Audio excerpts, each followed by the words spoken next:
How do you capture a high-value target when the whole world is watching? You create a masterclass in deception.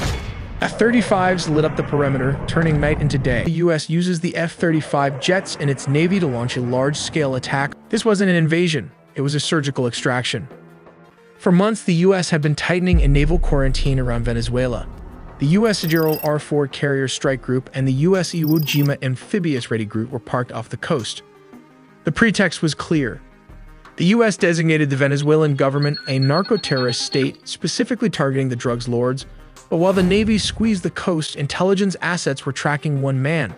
They waited for a specific window, a moment where Maduro was stationary and vulnerable. It began at exactly 2 a.m. Venezuelan Standard Time. High above, several F-35 stealth fighters punch a hole through the enemy lines, destabilizing their anti-air defenses. With the skies cleared, the path opens for Delta Force helicopters to fly straight towards the mission. Comes the deception as the helicopters flew. The jets started firing with more strikes as it hit Fort Tuna, the main military base and command center, and La Carlota Air Base, destabilizing Venezuelan air support. Chaos wasn't the goal, it was the cover. Under the cover of darkness and chaos, the Tier 1 operators went to work.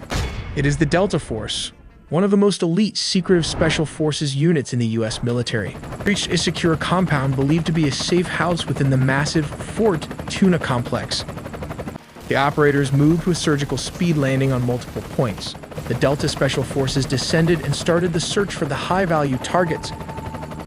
The CIA had planted spy inside Nicolás Maduro's close circle. Maduro's shock and awe froze him as Delta Force reached the compound. Nicolás Maduro and his wife, Celia Flores, were physically secured.